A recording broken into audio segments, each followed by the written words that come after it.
So the next test I wanted you to do is Valsalva's test. Pretend like you're blowing up a balloon, but don't let the air out. So just come in here, pretend like you're blowing up a balloon. Okay. Any pain in this area? Okay. So that would mean that there's some nerve root compression problems in the thoracic area. Then Adson's test. Here we go with Adson's test. Isn't that fun? We'll take, and what I'm going to do is take the pulse.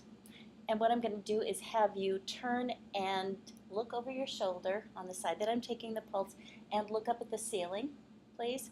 If the pulse disappears, that means there is some thoracic outlet syndrome. Now you can turn over here. Sometimes people do this. They take the pulse, ask the person to look over their shoulder, take a breath, hold it in, or count backwards. So either one. Yeah, so either one or the way you can do it different ways. You'll see it different ways with that one. Adson's test is for thoracic outlet syndrome. Then Ellen's test. Ellen's test is what we do is we take and we occlude both of the arteries. You're not going to hurt it. Okay. No, Occlude both of the arteries, the radial and also, I should have you show this, the radial and also the ulnar artery. Have them pump up, the patient pump up.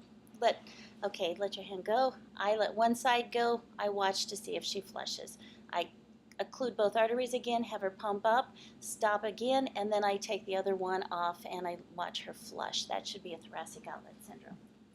And then the next one is Wright's test. So Wright's test, what we're looking at in a Wright's test, again, is thoracic outlet syndrome. What I'm going to do is take a pulse clear down here, and then as she is just sitting there, I take the arm up, and I still see if there is a pulse. And I take it completely up to about 180 degrees. Somebody else should be taping this. Director. Codman's arm drop test. Codman's arm drop test is what we're going to do is we're going to check the rotator cuff. And we're going to see if she has any rotator cuff problems. Usually if they have a problem in their shoulder, they'll say, or a lot of times they know. I'm going to take her arm up, or she can take it up to a little more than 90 degrees. And after 90 degrees, what I'm going to do is either I'm going to tell the patient I'm going to hit it down, so you hold it, I'm going to hit it down, or just ask him to take it down. If it falls really fast, then there's going to be a problem. So that's Codman's arm drop test. Apley scratch test, what I want her to do is let's just take this arm and scratch over here on this side. And then what I'm going to have her do is come down underneath and scratch with the same arm, and there is a lot of distance. We have about that much distance between. So that's definitely a positive. We're going to have a positive test for the supraspinatus tendon that's going to be happening with that. Dobberne's test. Dobberne's test is next. What I do is I come in here and I find the dip. It's right underneath the clavicle. I found this dip with Dobberne's test, and I am going to take her arm and move it up.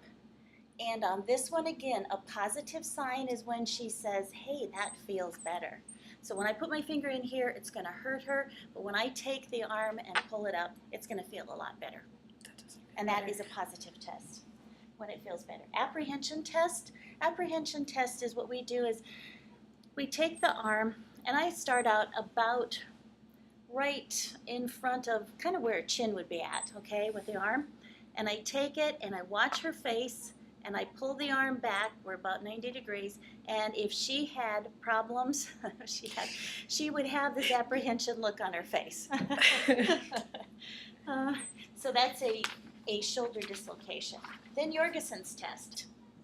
What we do with Jorgensen's test is I am going to be pushing towards that wall. She's going to be pushing towards that wall. I take her underneath her elbow.